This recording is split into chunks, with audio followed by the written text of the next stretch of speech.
Hey y'all, welcome back. Today we're checking out I had never heard of these common British pastimes before moving to the UK. Plus a big announcement. And the couple of times I have played, I do rely on people screaming at me, telling me what to do. So Played what? Keep that in mind if you're ever deciding whether to choose me for your Rounders team. You might ask how many Rounders? bowling greens I've been to in my life. Not a ton, but enough that I got this impression. What's a Hi, bowling and green? welcome back to the Girl Gone London channel. she'll Today tell I us. have a big announcement and we're You're talking pregnant. about British hobbies and pastimes that She's I had pregnant. never heard of before moving to the UK. I think now, she's I debated pregnant. whether I should put the announcement at the end of the video or the beginning, and I'm gonna do it first because I'm excited, but if you immediately go and click off of this video, pregnant. that's going to tell YouTube that this video is not good, and you don't know that yet. So, if you have it in you, as exciting as this announcement is, please listen to the announcement, stay tuned for the rest of this video, and then go crazy. Well, listen So to the here we go. announcement. For Okay. months now, I've been trying to figure out a way to follow another interest of mine, which is hobbies. Literally, hobbies are my interest. People's passions Your hobby are is hobbies? interesting to me. I love people who love What's a hobby? niche things or interesting things, or are just so obsessed with things that you thought it wasn't possible to be obsessed with. Because that is how I am, which you'll know if you've seen an entire video I made about TV test cards. So, to follow this passion TV test cards. for passions, a new passion for channel and a passions. new series has been born, and the first episode is ready for you to watch. Oh, she has a new channel. That's great. Y'all be sure to go to Girl Gone London and like and subscribe. And if you have a passion for passions, and if your hobby is hobbies, check out For the Love. That's a good name. Congrats, Kaylin. This is good news. I'll be taking you behind the scenes of people's fascinating interests and trying them out for myself. From foraging for mushrooms, to model railways, to riding unicycles, and more. In the first episode, I visit down one those of the UK's mushrooms. largest model railway shows and try it out for myself. This video also has an interview with Pete Waterman, and if you don't know, he's a very famous British music producer, and he happens to love Really? model railways. I've never heard of Pete Waterman. I just want to look up Pete Waterman. Pete Waterman. English record producer. Okay, he worked in the Philadelphia scene. Peter Tosh, I've heard of him. Legalize It, right? Waterman set up loose ends with Peter Collins. Y'all, I know Peter Collins. I've done 2 records with him. Indigo Girls records. He's a wonderful guy. He introduced me to the beauty of bread and butter. Like straight up bread with butter on it. It's not something that I really ate, but he was so passionate. He also taught me how to brew tea properly. Peter Collins is on here. Hey, if Pete Waterman is friends with Peter Collins, I'm on board with these trains, y'all. He agreed to talk to me as part of this video, which I'm really excited about, to include his voice in there. Now, the Girl Gone London channel will not be changing and will be continuing very shortly. In fact, as we are about to head off to my list of British interests that I hadn't heard before. But if you also find niche hobbies or pastimes interesting, Wait, I just realized I need to make sure. When did this video come out? 2 weeks ago. Okay, we're in the clear. I promised Kaylin I would not post reactions to her videos until at least a week out. More than fair. that I hadn't heard before, but if you also find niche hobbies or pastimes interesting, please follow the link in my description to the new channel after you finish watching this video. And make sure to watch and subscribe over there because I will share when new videos are launched via this channel, but you may miss it if you're not subscribed to the new one. This is a completely new venture for me, completely new format, and honestly kind of scary to put out there because it's out of my comfort zone, but I hope You'll be you like fine. it. Oh, Okay, yeah. let's go back She'll- to this she'll channel be and fine. talk about British pastimes that I had never heard of in America. Yeah, what's I'm up? using pastimes kind of loosely here because we have a mix of sports, hobbies, and interests, but the first one on my list is rounders. Also, I know a lot of these are played in other countries, but they're not popular in the US, and this is a British versus the US channel, so that's why we're calling them British pastimes. Anyway, I had no idea what rounders was until I have no idea what Rounders was or is.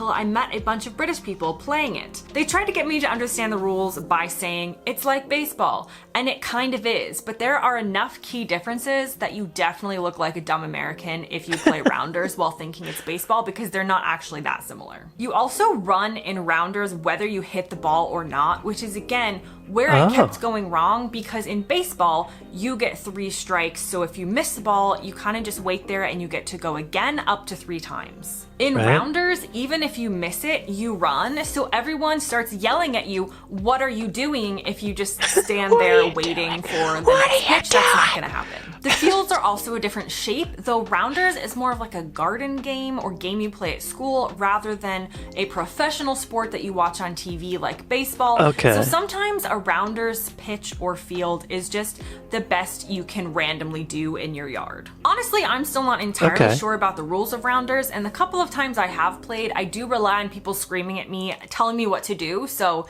keep that in mind if you're ever— It's like me playing basketball. Throw the ball! I gotta look this up. I need more information. I think there's a Matt Damon movie called Rounders. Does it have anything to do with that? I've never seen it. Oh, it's about poker. Bat and ball game played between 2 teams. Rounders is a striking and field team game that involves hitting a small hard leather cased ball with a wooden, plastic, or metal bat that has a rounded end. Players score by running around the 4 bases on the field. 4 bases? This sounds a lot like baseball. How is this not baseball? What's the difference? The main difference between baseball and rounders is the batting. A rounder's bat is much shorter at 18 inches, more like a truncheon. Don't know what that is. And it is usually swung one-handed. Misses or strikes are not called. The batter gets just 1 ball thrown to them and must run whether they hit it or not. Okay. So if they don't hit it, what happens? Next on my list is snooker. So I am familiar with the game pool. So at first I thought snooker was just another word for pool, but turns out they're different games. And they're played on different tables with different rules and equipment. So I was wrong on all counts. Snooker is a very British-centric game with a lot of the top players being from the UK or other Commonwealth countries, though that's not exclusively so because it's becoming more popular in parts of Asia. But in the USA, we never really got the snooker memo. No. Most Americans won't know what it is, and I tried to find the reason for this, I've but heard it's like of course, it's mostly just guesses. There was no big ban on snooker or any dramatic history. Americans just aren't as exposed to it, so they usually won't see a snooker table, so they won't watch it on TV, and the cycle continues. Pool is definitely well known and played often in the US, so it gets the most exposure, and people know the rules and typically know how to play. But what's the difference? In America, it's on 10-foot tables, while in England, it's on massive 12-foot tables. Snooker is played with 15 pink numberless balls, 6 numbered object balls, and 1 cue ball, while pool is played on a table with 6 pockets with 9 to 15 object balls, and in addition, a cue ball. What? Different color balls are worth different points. I'm not going to read through the rules, but okay. Before we move on to some other sports, let's talk about some British pastimes, I would call them. There's one that is less common in the US than in the UK, and that is train spotting. Train spotting is a hobby that involves watching trains and recording details about them, like engine numbers, so you're going in person, typically. Train spotters might take pictures, they might share information with other train spotters online and in chat rooms.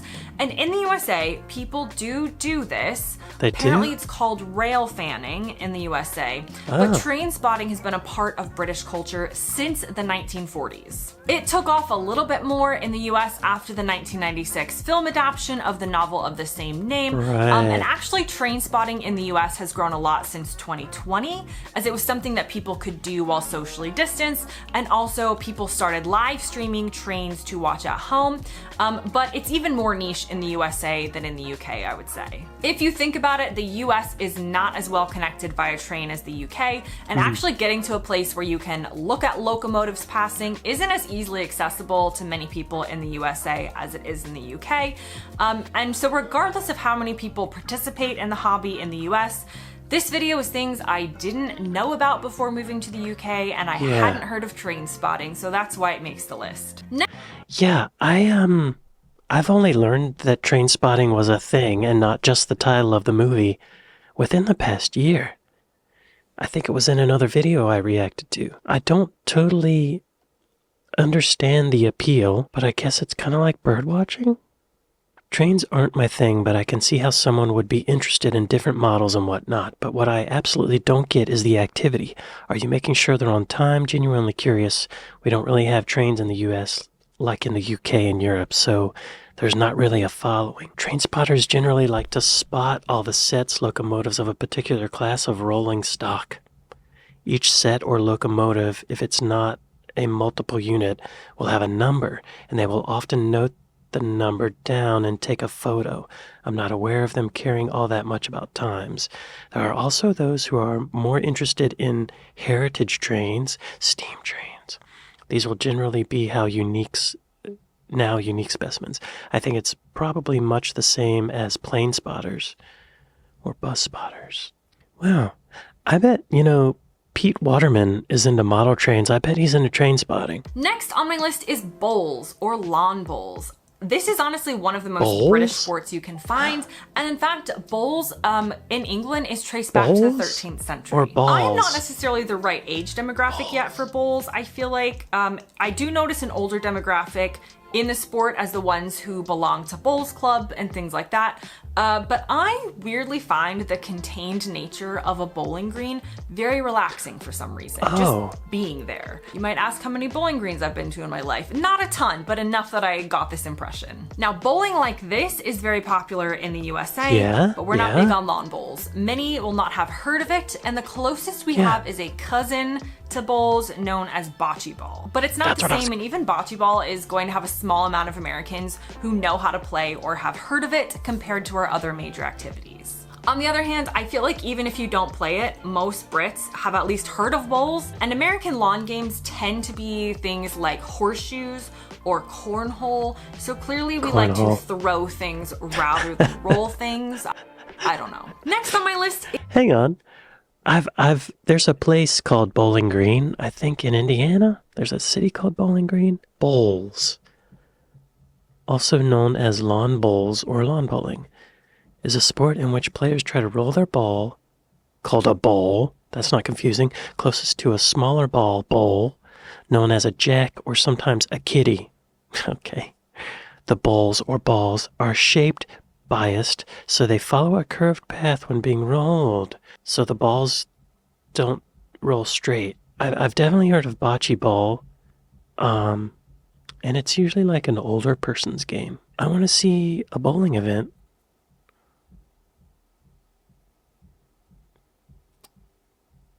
No way, he could tell it was going to curve like that. I'm impressed. Y'all, I could see myself getting obsessed with lawn bowling. Like I could have a healthy obsession with that easily. Because it looks really difficult, but doable, That would pull me in. I'm not even gonna try it. So clearly we like to throw things rather than roll things. Throwing is fun. Next on my list is netball. Genuinely had never heard of it until I moved to the UK. We don't play it in the US. Tennis? Outside of literally just a few clubs that I could find throughout the entire country, probably started by somebody from a Commonwealth country. It's definitely more of a Commonwealth country game, and I've heard it described as more female dominated and something girls might play in school. In the US, the sports that would be like that would be volleyball, lacrosse, basketball, maybe soccer, but not netball. From what I can gather, netball is a derivative of basketball and began when an American teacher who was teaching in England introduced basketball, but used netted rings instead of the backboards that you'd have in basketball, which honestly sounds like it needs to be made into some sort of inspirational netball movie. But even if people have heard of it in passing in the US, it's unlikely that most Americans could actually tell you what the sport is or describe it to you. Yeah, I've never played it personally, so perhaps that's an idea for a future video. Netball? It sounds like what a child would call basketball. Played on a rectangular court. Yes, yes, yes. Sounds like basketball. Netball's development traces back to American sports teacher Clara Gregory Bayer's misinterpretation of the basketball rule book in 1895. Ah, that's wonderful. The book had lines of patrol drawn on it, and Clara interpreted this to mean that players had to stay in those zones. What is this word? To keep watch over an area. A unit of 6 to 8 Girl Scouts. Okay. Bayer's modifications proliferated and were later officially ratified into the rules for women's basketball by 1899. Martina Bergman Osterberg had also introduced basketball to her female students at Physical Training College in England in 1893. In the beginning, it was also described as women's basketball, but by 1897, it started to evolve into a distinctly separate sport based on modifications developed by Bergman Osterberg's college, combined with Bayer's rules. Netball differs in many ways from basketball, principally in the absence of the backboards from the hoop or goal ring, and the prohibition of dribbling, bouncing, and running while in possession of the ball. Physical player contact is more controlled than in basketball. In addition, netball not only identifies the different positions of its players, but also defines where and in which areas of the court specific players are allowed to be in when they compete. I'm surprised there's no backboard, because I feel like it would be more difficult without the backboard. Maybe that's the point. I wanna watch someone playing netball. Top 8 goals of 2022.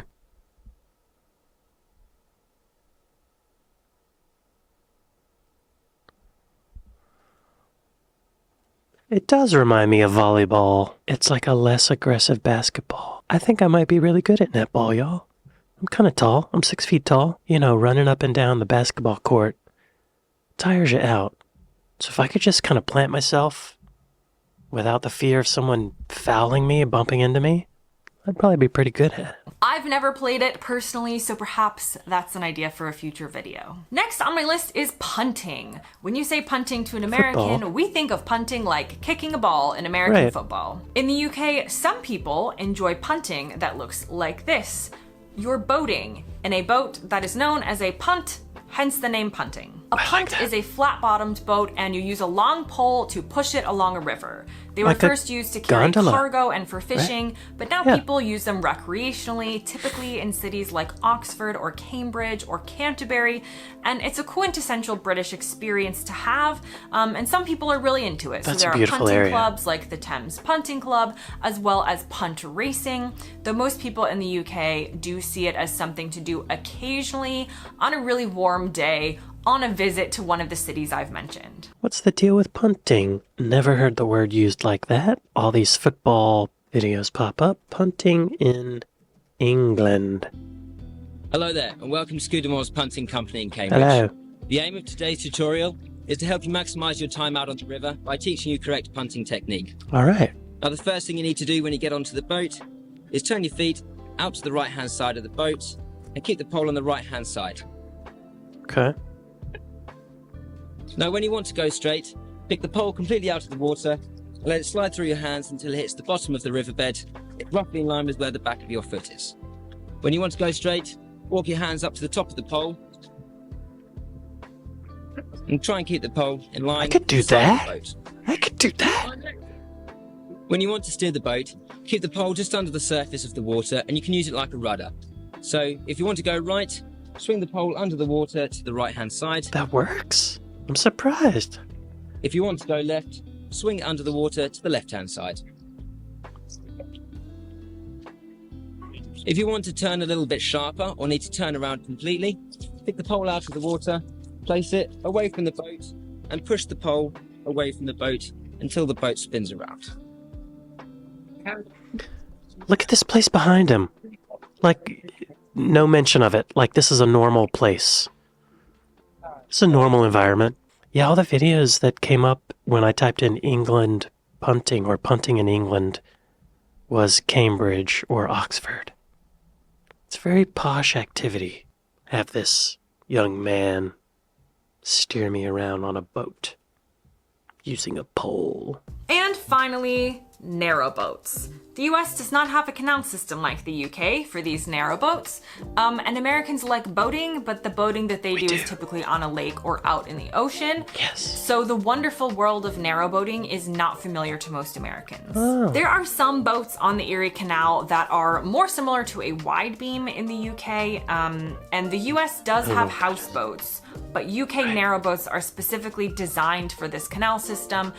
They're not for taking out onto larger or open waters, and so it makes sense that without this canal system, Americans aren't big into narrowboating because we don't have it. That being said, there are some Americans who are fascinated by it and make sure to follow YouTube channels featuring it, as well as watching travel documentaries on it. So there's a niche of Americans who are fascinated by it, but most Americans haven't heard of it. I had never heard of it before moving to the UK. That brings me to the end of this video. Don't forget to check out my new... Let's check out some narrowboating. How narrow is a narrowboat? Daily life aboard a canal boat. Oh, they live in it? Good morning, and it's another beautiful day. Oh, She's American? time to get chugging loose. There's an engine on the boat?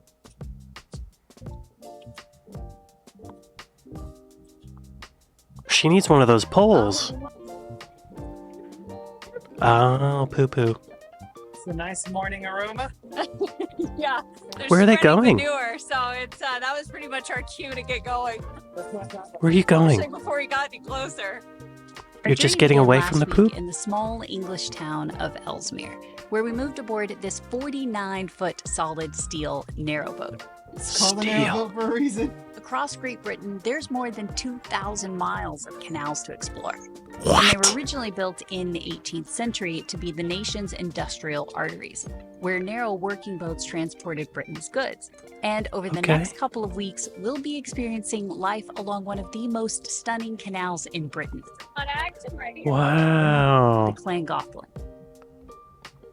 Everything I ever expected and more. where we'll be learning the skills of the waterways, navigating through lock Talking about a tight squeeze. Oh, bridges, gosh. tunnels, More like slide tight.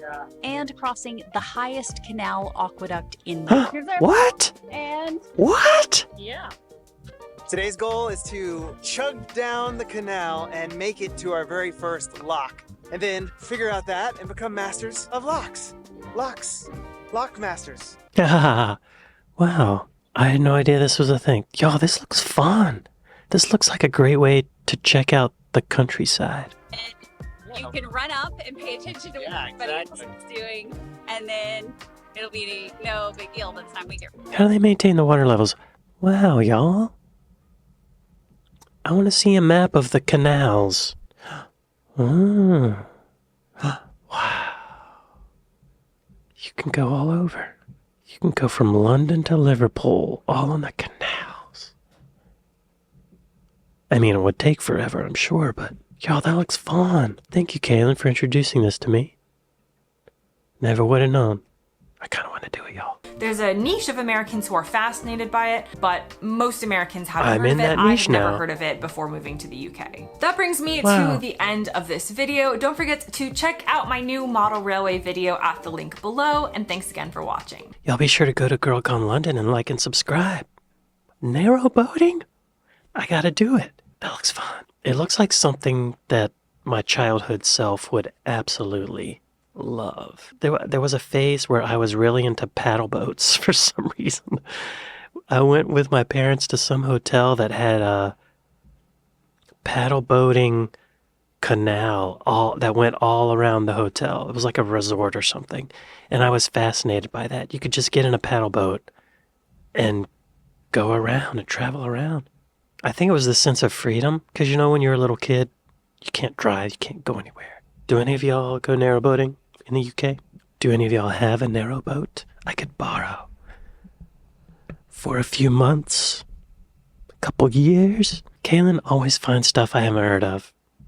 She always finds stuff. Every video I watch of hers, there's something, at least one thing that I had no clue about.